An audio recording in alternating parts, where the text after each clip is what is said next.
Welcome to Sell Like You, the ultimate sales podcast that will teach you how to make sales your superpower, transform your mindset, and in doing so, explode your sales beyond your wildest dreams. I'm Harriet Meller, and over the last 17 years, I've helped hundreds of top companies around the world, including my own, make more money and qualify more leads using simple strategies that work.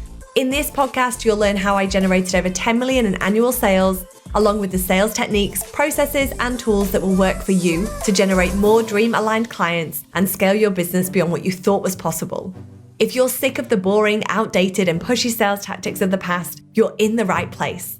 Let's dive in.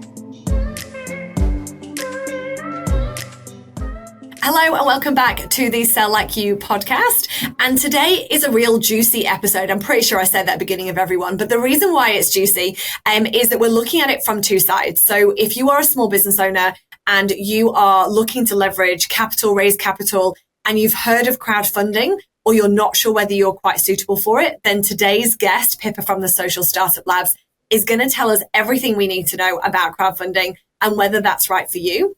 And on the other side of it, which is probably where I'm going to really lean into, is that I'm keen to understand how can we get involved in crowdfunding? How can we invest? And what do we get back from that type of investment? And so with that, thank you, Pippa, for being here. Welcome to the podcast. Thank you so much, Harriet. It's so good to be on here. Awesome. Well, if you're listening here or if you're on YouTube, you'll notice we both have these lovely English accents. Yours is a bit posher than mine, Pippa. So Pippa is from the posh part of the UK, whereas I'm from the northern part. So great to have you here. You and I, we met during an engagement where you were running a lot of that social understanding around that crowdfunding and leveraging that marketing element. And now you've built the Social Startup Lab. So let's start with, what is crowdfunding and who is it for?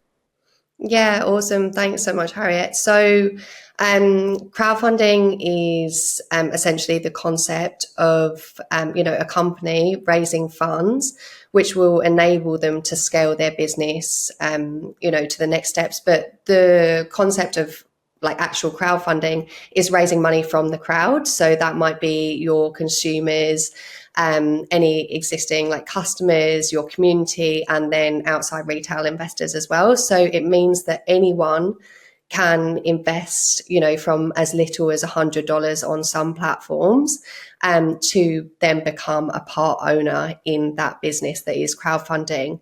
It means that, I guess, it's democratizing the way that people can raise money, and people can own shares in a business as well. And one of the good things about crowdfunding is, it also works as a great kind of marketing strategy, because off the back of it, you do get quite a lot of press, you get new consumers, some of your customers will convert to investors and vice versa. So it enables you to get feedback from the crowd, to get new customers on board, to get new investors, and to promote your raise in a way that's, probably not otherwise possible. Wow. And so for people that are looking at raising capital, and the old, am I allowed to say old-fashioned way of, going to market being that, let me reach out, let me find somebody that's got, or two or three people that can support me. I need $1 million. Where does this sit against that? And how do I choose which one to do? So if you are a consumer-facing brand, then crowdfunding could be a good fit for you. So generally, it does tend to work better for B2C or D2C, so direct-to-consumer businesses that do have consumers. So anyone that's going to be a loyal advocate, if you've got an existing customer base that you can already tap into and convert those people to investors, if you've got a large following already, then it's probably, something that you might want to look at as an alternative way of raising money. You've got the traditional venture capital route, which is the more traditional way of raising funds, or you can go down the route of receiving angel investment. But this means that everyone can come on board and join in within that journey and invest from as little as $250 all the way up to $10,000.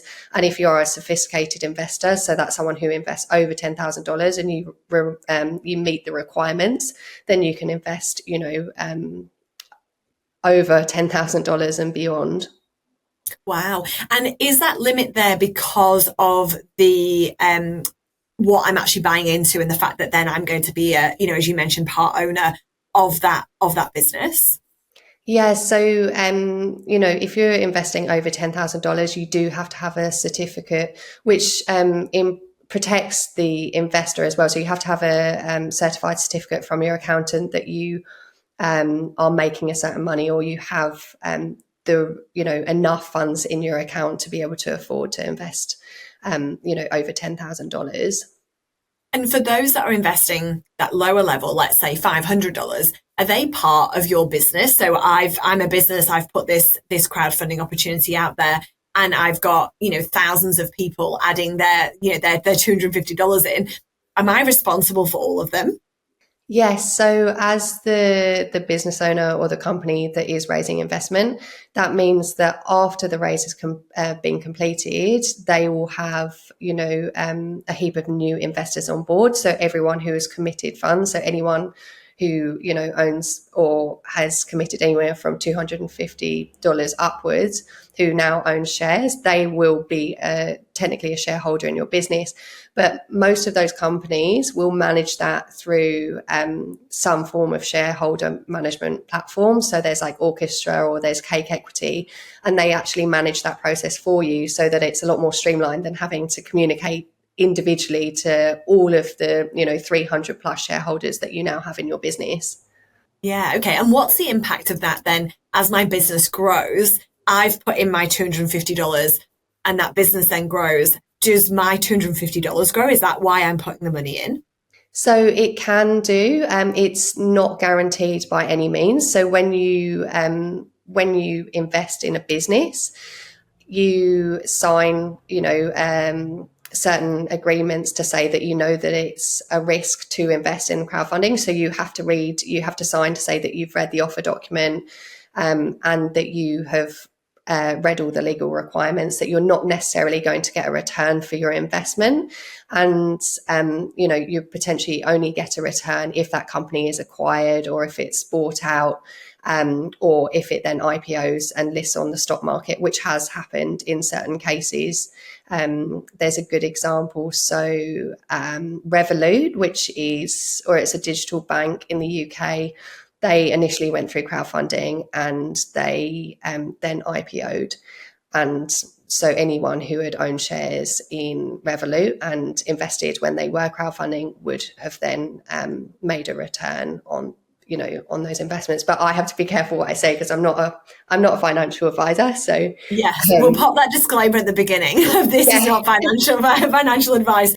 And I think it's more so like interesting because obviously you see, I guess, really like the crowdfunding element, for those that if you haven't necessarily heard of crowdfunding from a business perspective, you've heard of it from you see people do it if a family member's had an accident and then they raise money then to support then that family member being taken back.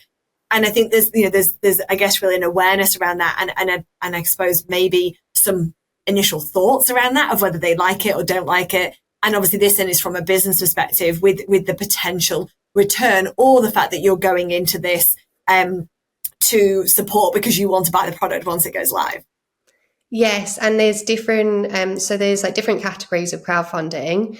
There's like charity crowdfunding, which you've probably, as you mentioned, like GoFundMe. Then there's rewards-based crowdfunding, which tends to be on the platforms like Kickstarter and Indiegogo, where you invest and then you get first access to, the new release of a product or, a new app that's coming out. And then there's also like equity crowdfunding. And in that case, instead of, getting a reward, you would own shares instead. And, sometimes with equity crowdfunding, companies will also offer incentives based on the amount that you invest, so that you get exclusive investor awards. And Brewdog is actually a really good example to look at for anyone who is considering crowdfunding.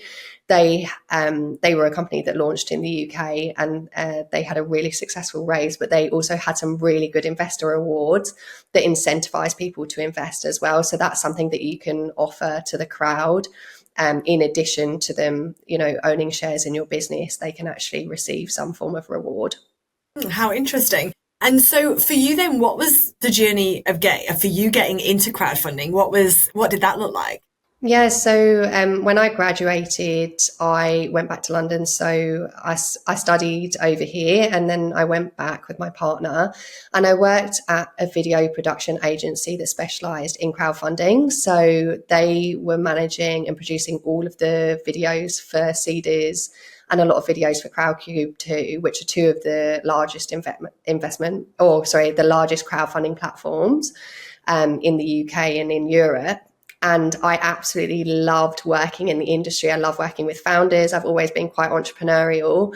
And then off the back of doing a lot of work with Seeders, that company, Perspective Pictures, the agency, they actually did two raises themselves. So I got to kind of go through that process and experience how, from a company's perspective, how they actually raise funds. And then from there, I went on to become an account manager at another agency that specialised in crowdfunding more on things. And then when I came over to Australia, I was working at a tech startup, and I was also consulting for a business in Australia that specialises in crowdfunding. And it's a relatively new concept of raising funds over in Australia. So in the UK, crowdfunding has been around for over 20 years, and even VC funds will use crowdfunding as a means of raising funds for their own capital fund. Massive businesses will use it. Whereas crowdfunding is still relatively in its infancy in Australia. And it's really crazy in the 2.5 years that I've been here to see how much it has grown, even in those last 2.5 years. So it's a really interesting space to be in at the moment in Australia, where now we're starting to see these larger brands raising money and performing really well because they do have such a large customer base. And for crowdfunding to now be, a really respectable way of raising money and an alternative to venture capital as well. Yeah, that's amazing. And it's, I think, being aware of what goes on in different countries and states, and the way that, that everybody's approaching different areas of business. And obviously in this example to do with crowdfunding, because I remember being in the UK and buying things, because you could, as part of like Kickstarter campaigns, where you'd put the money in and you'd get the starter pack of Yes. whatever the thing was. And I remember being like, this is a great way to get cheap, like to be able to buy the product really, what seemed at the time very cheaply, but also support it in growing. So it was a very clever way of getting into consumers and really getting their buy-in, because once they've invested and then they've got their little gift in their heads, they're like, I champion you, and I'll tell everybody about you, and I'll keep coming back and purchasing from you. So it builds a real sticky community across the business and the opportunities that they're generating, which I think is a really smart way to buy in, because from a sales perspective, we want people to become our raving fans, and by doing that, they're creating that buzz and that hype and that buy-in to be like, I've put my $250 in or my $1,000 in, and now because I truly believe in what they're doing. And I think that says a lot about an organization, to get consumers especially to part with their money to really buy in. I think is an incredible feat to have achieved. Oh, absolutely. And you do see a lot of ethically aligned brands now performing really well in the crowdfunding space, because people are passionate about what they're doing and passionate about what they're doing for the planet. And therefore they're willing to commit their money to help support them grow, so that they can also, help the planet too. So that's another really interesting sector that we're seeing perform really well in the crowdfunding space, is definitely, those more sustainable and ethically aligned businesses that are doing something good, or, they're purpose led. And we're running a campaign at the moment for a business called FICO Health, and they've got like a second brand called FICO Life. So they raised money last year for FICO Health, and they raised about 684,000, and now they just launched for FICO Life, and essentially they've developed the first plant-based hyaluronic acid. So hyaluronic acid, as you might know, is used in like skincare, it's used in medical treatments, it's used in veterinary treatments. So they've now developed a plant-based alternative that could potentially be used worldwide, and a lot of people have jumped on board because, you know, they're doing something good for the planet and they've developed something that's pioneering in the medical and skincare space. How interesting. And it's I guess really it's the opportunities are endless for those organizations, but it's like you said, building out the marketing awareness as well as crowdfunding, because as to crowdfund, you've got to market. And so is that part of what you support businesses to do as well? Is that marketing element there, or do they already have to have a marketing function? Yeah, so that was one of the reasons that we set up Social Startup Labs. You know, there's not many agencies in Australia that offer crowdfunding services specifically.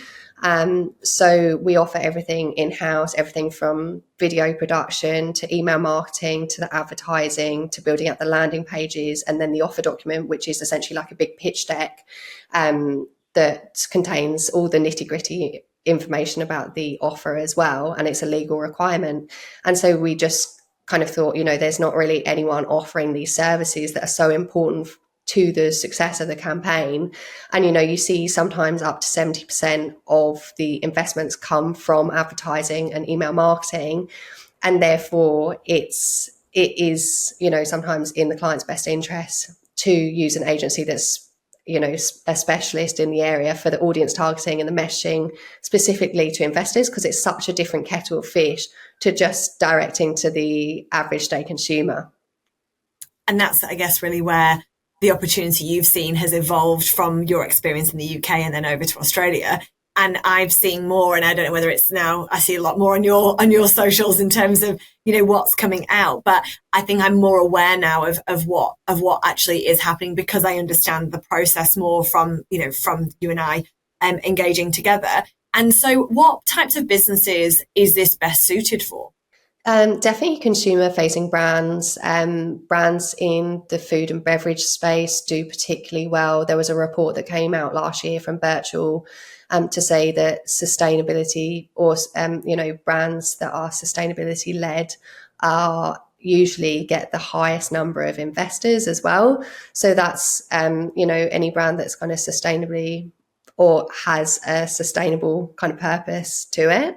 Food and drink, fashion and lifestyle, science, ag tech also performs really well. So Swarmer, one of the crowdfunding platforms in Australia, they do a lot of ag tech raises that have performed particularly well.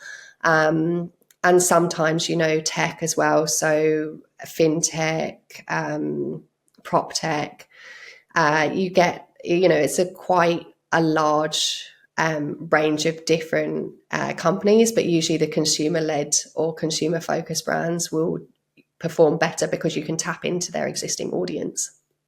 And at what stages of business is it suitable for, from that startup all the way through to being established? Where's the sweet spot?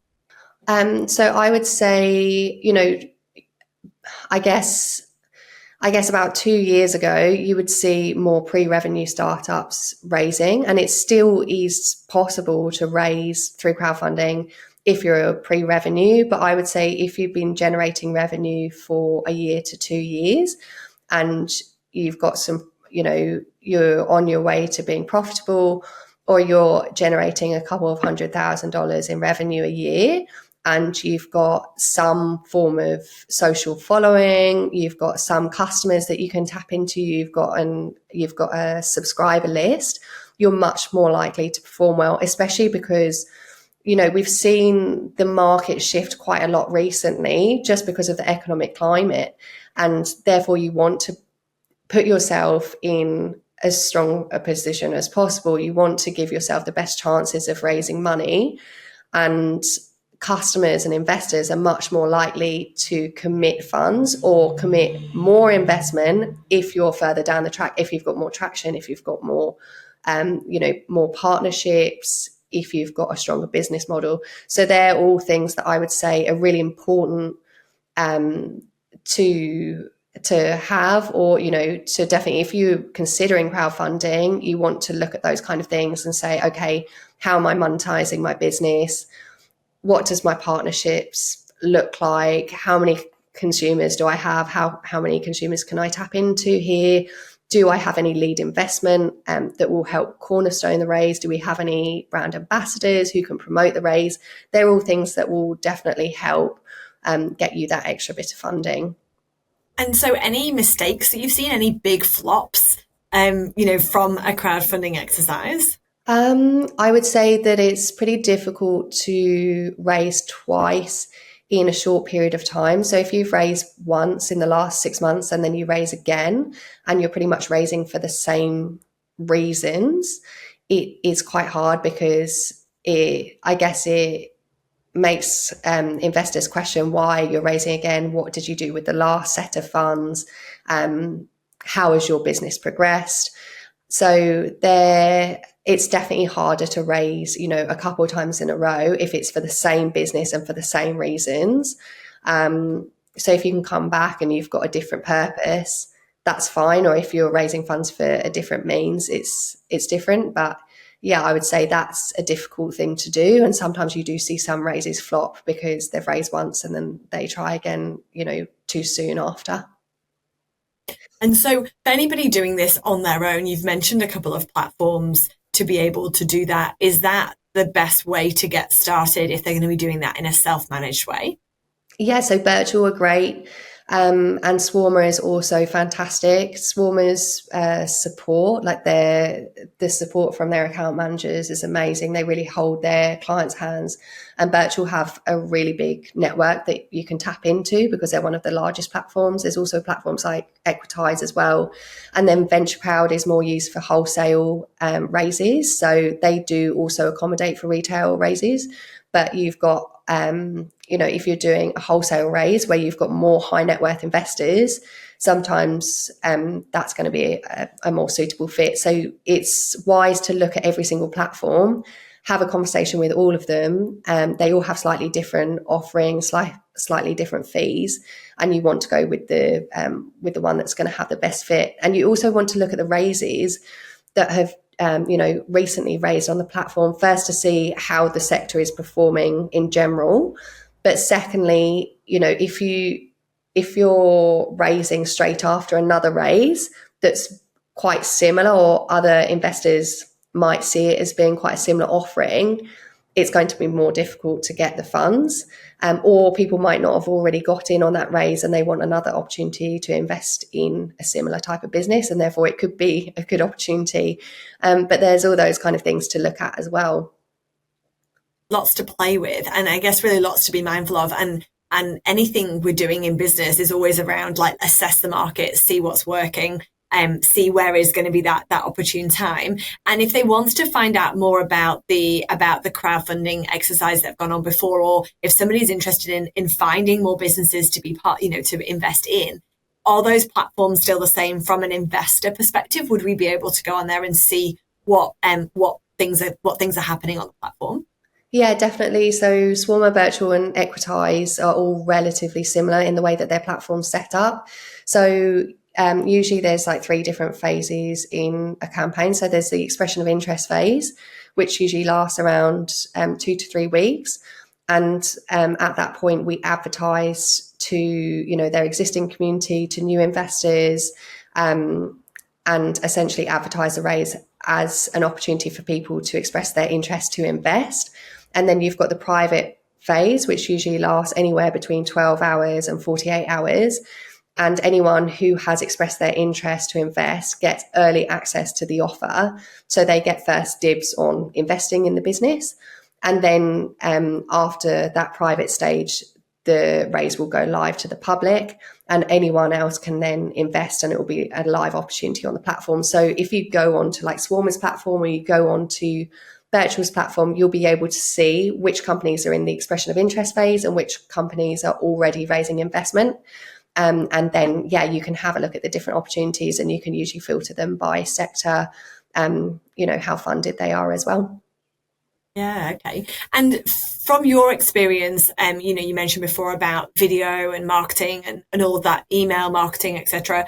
And is there anything have you seen people do things without half of that? Have you seen, things that have been successful, or do you believe that you need a bit of everything to have a wider impact?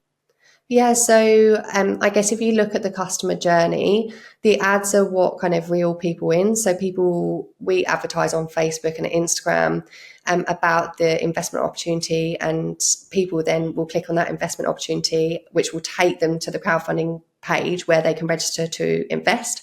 And at that point, when they land on the crowdfunding platform site, they can see the crowdfunding video. So they might watch the video, or they can see the landing page copy, so the landing page description with more information about the investment opportunity there.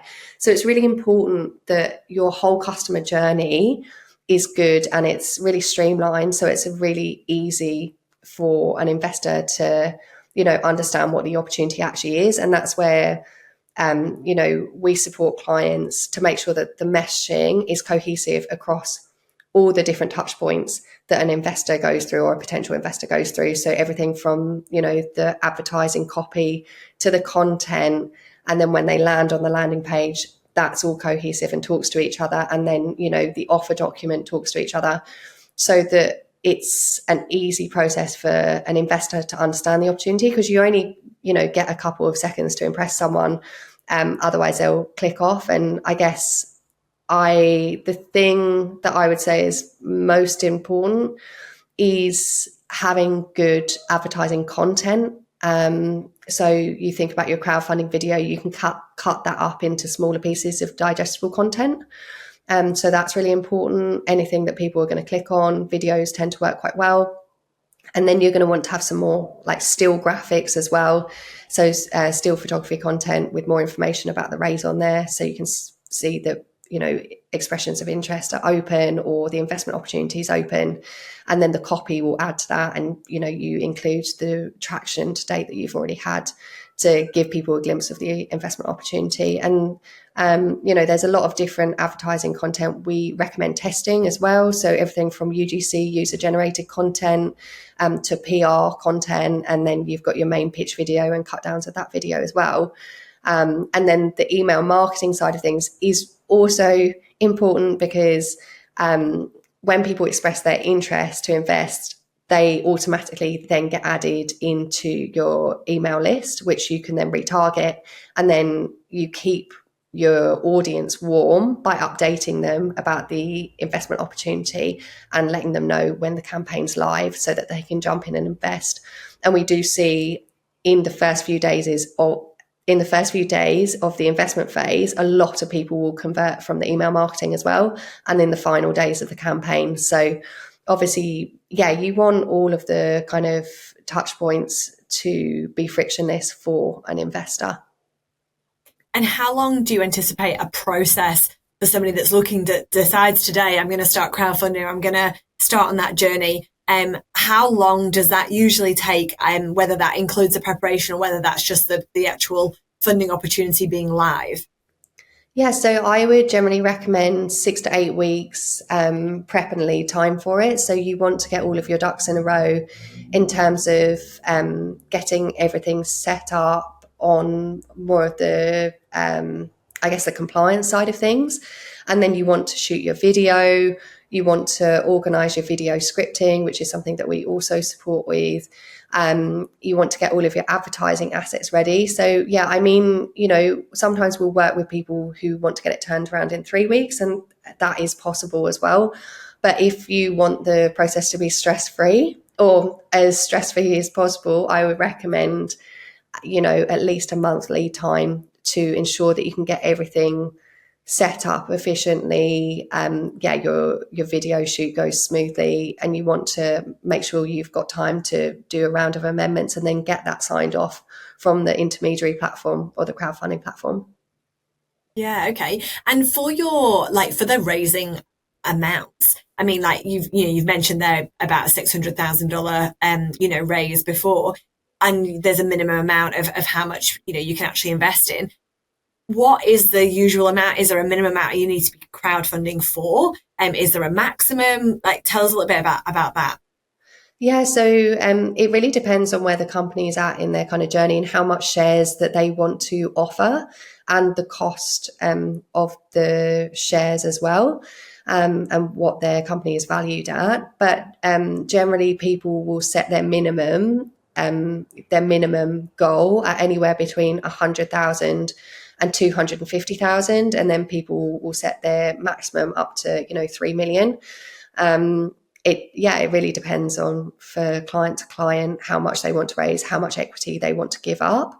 But you don't want to set your target too high in the investment phase, because ideally you want to hit your funding goal, so your minimum goal, in the first 24 hours, because then we can use all of that kind of urgency messaging to say, we're 100% funded in 24 hours, jump in quick, we've got limited shares left, there's limited time. You want to create that fear of missing out for investors to convert as many people as possible. And that's kind of what happened with FICO Life's campaign. So on their first day, I jumped in the first hour and they had already raised $100,000, which is amazing.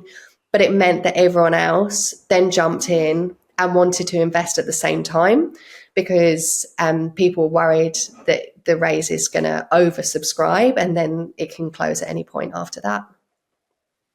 And it is that, well, everyone else is doing it. And if they've managed to do that in the first 24 hours, what do they know that I don't know? Or first hour, what do they know that I don't know? And it's that almost that sheep mentality as well of I've not read it, but I've seen that, that they are selling so many and therefore I should really jump on.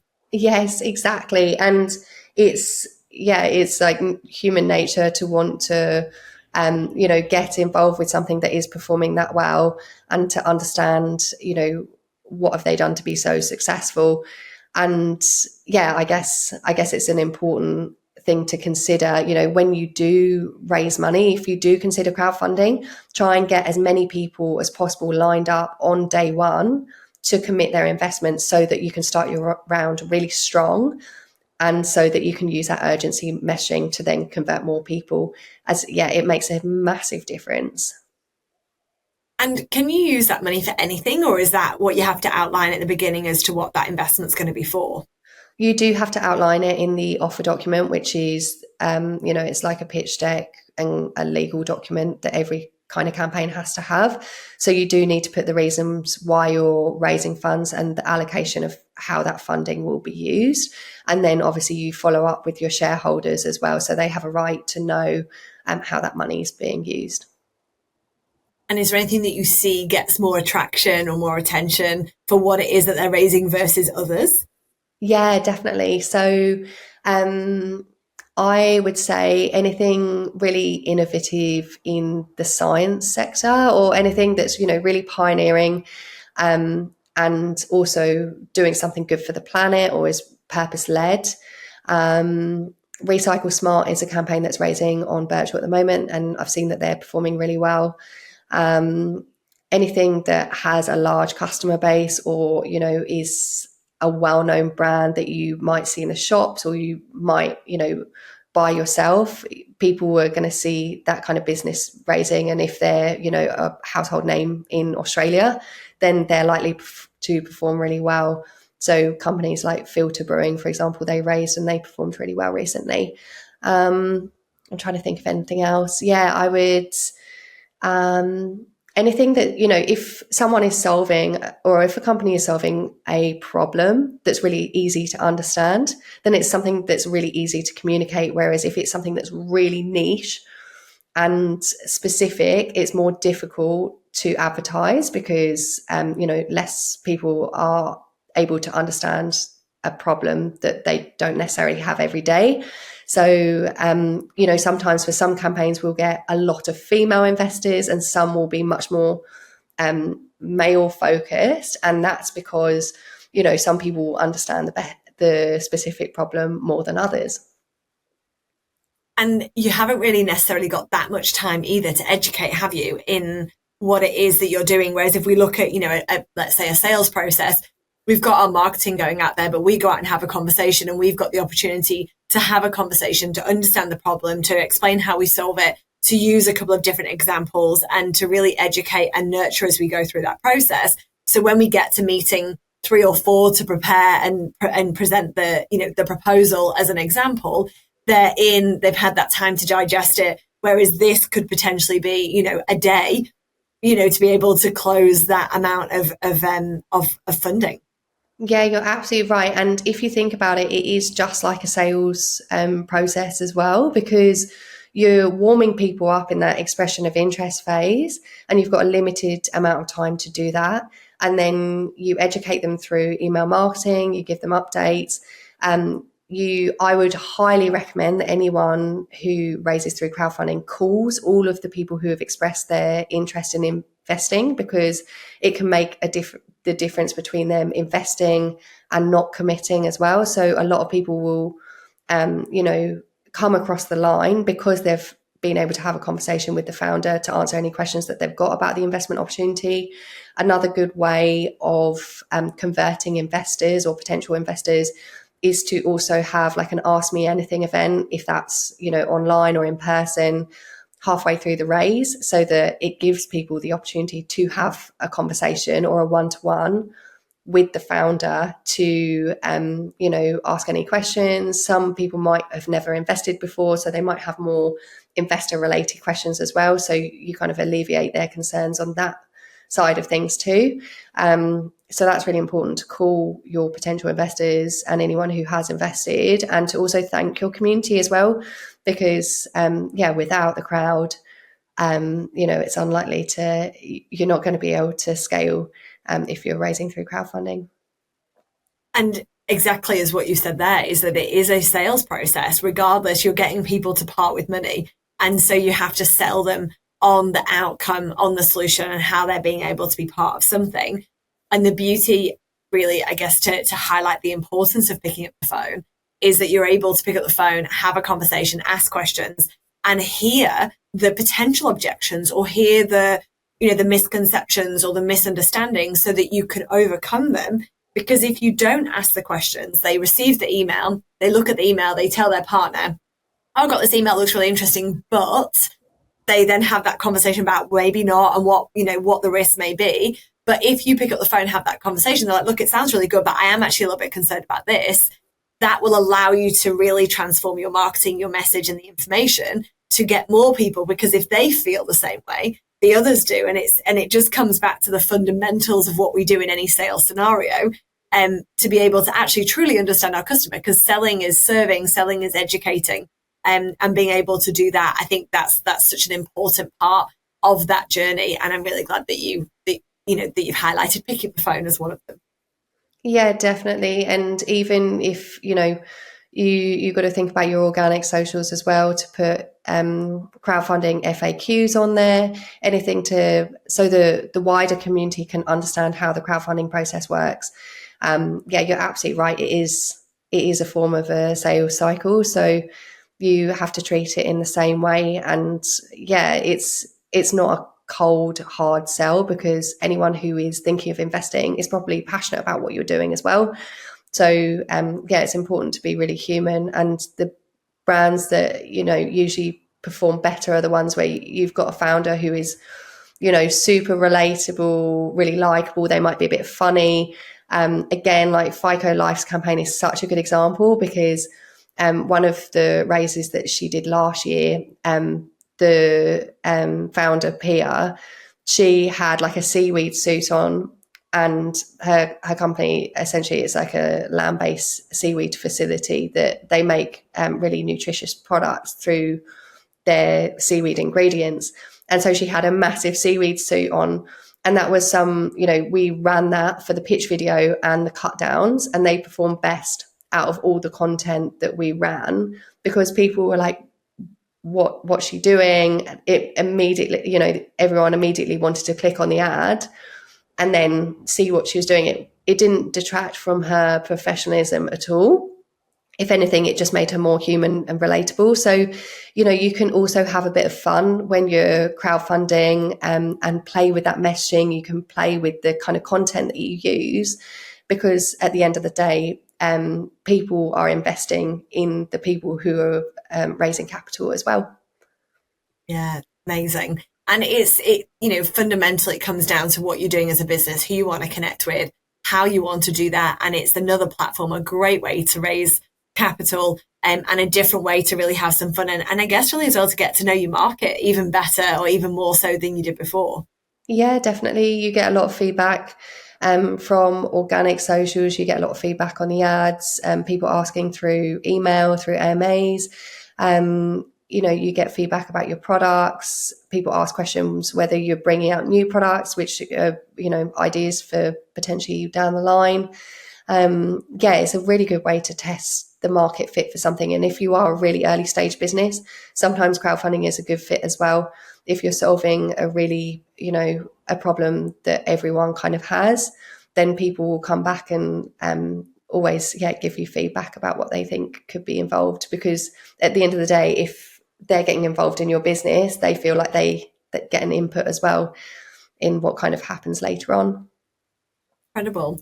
Well, thank you so much for coming on the podcast, Pippa, and sharing all things about crowdfunding. It's great to learn more about what businesses can be considering when it comes to raising capital within their organization. It feels a lot more accessible than I think a lot of people may have seen before. And obviously, you and I have been sharing those stories over the last few months. And I think, for anybody considering it, absolutely connect with Pippa. I'll pop your details and your LinkedIn profile in the show notes. And I'll also include some of those platforms that you've mentioned for those people that want to find out a little bit more about who else is fundraising, because it will give you that inspiration to say, is this me? Should I be getting involved? Should I invest? And to give those insights. So thank you so much for sharing. Thank you for being here, Pippa. Oh, you're so welcome. So lovely to chat with you, Harriet. Thanks so much again. Thank you for tuning into the Sell Like You podcast. If you enjoyed this episode, please leave a review and be sure to subscribe to never miss another one. A huge thank you to Vitality House for hosting today's recording, and I look forward to being back into your ears soon.